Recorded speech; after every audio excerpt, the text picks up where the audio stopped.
Hello aspirants, I am Indumati Karthikeyan from InKar IAS Academy. Today we are going to see about the 2nd December current affairs. The topic is taken from Daily Edition. The topic is National Policy Paper on Female Labor Force. The topic comes under the Social Empowerment GS2, GS3 Welfare Schemes and Vulnerable section of the population by the center and the state, and also comes under the preliminary topic Economic and Social Development. Why it is in the news? There is a center working on the national policy paper on the female labor force participation because the focus providing enabling atmosphere like a viable care on the economic structure. First of all, female labor force participation in India has been a critical issue in the context that is economic development, social justice, and also the gender equality. Despite significant progress in the education, health, the participation of women in the labor force remains relatively low compared to men. The issue has been subject to the growing attention, especially as in India seeks to harness the demographic dividend and also achieve the inclusive economic growth. What was the current trends in the female labor force participation in India? That is a declining trend. On the past few decades, the female labor force participation rate in India has been declining according to the World Bank data. India female participation dropped from 34% in 2005, 19.9% in 2020. This is a significantly lower than other countries, including those who similar income levels, where women labor force attention trend to the higher. Regional variation, that is the female labor force participation varies widely across India. Rural areas tend to have higher participation rate, particularly in agriculture and informal sector. In contrast, urban areas often show lower participation rate due to social norms, educational levels, and also higher cost of child care. The states like Kerala, Sikkim have higher rates female labor force participation, while states like Haryana and Bihar have lower rates. And also there is a sectoral distribution, that is a significant portion of employed women work on the informal sector, that is agriculture, domestic work, self-employment. So these things, many workers are engaged in unpaid family labor, contributing to household income without recognition in official statistics. While has been an increase in the number of women entering into the non-agriculture sector, these involve low paying, less secure jobs, and also limited opportunity for them. So, first of all, there is a many barriers for the females. That is cultural and social norm. Traditional gender roles plays the responsibility of child rearing. That is a household chores, and also there is a caregiving on women. This makes a changing for many women to enter the remain in the formal workforce. Lack of safe and also accessible workplace, that is a harassment of the workplace, lack of transportation facilities, and also the gender discrimination. These things will definitely give the these things definitely limit the women's access to the formal employment opportunities. And also there is a education and skill gap still available. There is a female literacy rates have improved in India. Many women still lack the necessary skills and all the qualification required for higher paying and more stable jobs. And also there is a limited maternity and child care support. There is no child care services is available in our jobs arena. That is a safe insufficient child care services and also lack of family support system can prevent the women from returning to work after childbirth. And also there is a very much important thing is economical impact. India is missing out a significant economic opportunity but not fully tapping into its female workforce. According to the studies by the McKinsey Global Institute, closing the gender gap in labor force participation could add about $770 billion to India GDP by 2025.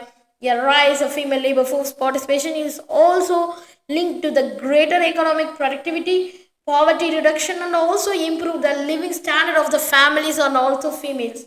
So governments took many steps and also formulated many policy. First and foremost, that is Pradhan Mantri Mudra Yojana. That is a Pradhan Mantri Mudra Yojana aims to provide a financial support to small and micro business, including Those led by women, it aims to help women entrepreneurs access credit and promote self-employment.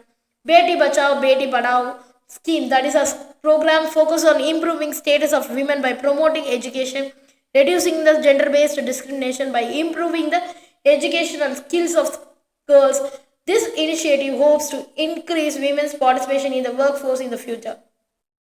And women reservation bills also, the government also proposed greater representation of women in the decision making bodies such as political arena, which could help to create a more conducive environment for women's employed across the sectors. And also there is a labor code reforms, that is a new labor code which aim to simplify labor laws, include provisions ensuring the equal wages and better maternity relief, which may encourage more women to join the formal workforce.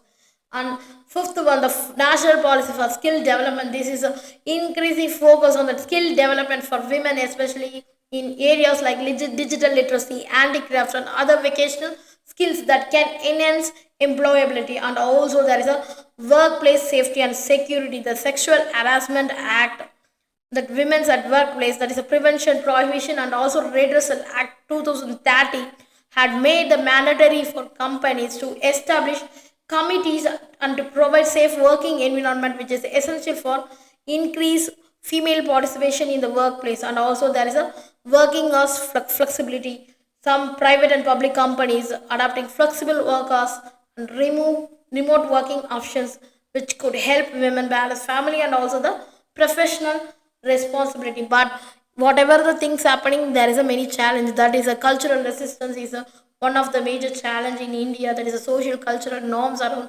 gender roles remains a significant barrier for the women to full participation in the workforce. And also there is a limited impact in the rural areas, that is a policy such as financial support for the female entrepreneurs may have limited impact on the rural areas where access to credit, education, training programs in still inadequate, and underreporting the informal sectors. That is a large proportion of women in India work in the informal sector where their contribution are often not captured in official employment statistics, making it difficult to design the effective policy.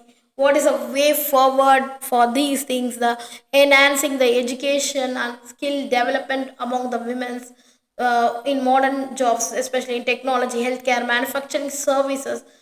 It's essential increasing their participation in the labor force. And also we need to expanding access to the childcare facilities, that is a flexible working time arrangement, and improving maternity leave policies can make easier to the people send the women to workforce. And also there is a safest workplace, the promoting safer workforce, that is a gender discrimination and ensuring strict enforcement workplace safety measures is a crucial thing to creating a safe and conducive work environment for the women. And also we need to encourage the female entrepreneurship, that is a providing access, financial support, training, mentorship for the women entrepreneurs can help them start small scale business, large scale business, to contributing higher participation rates.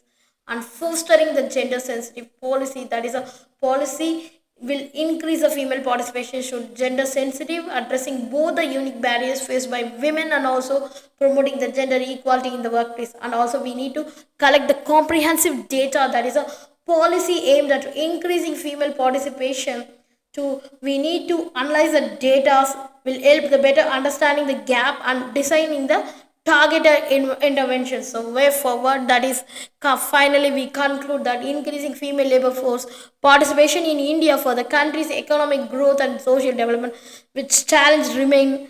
The government through various initiatives is attempting to address the structural and societal barriers that limit women's participation. However, more needs to be done to remove cultural, economic, and also the institutional obstacles, empowering the women to contribute all the safety and security to addressing these issues can relatively lead more inclusive, sustainable, and also the prosperous future for India. Thank you so much.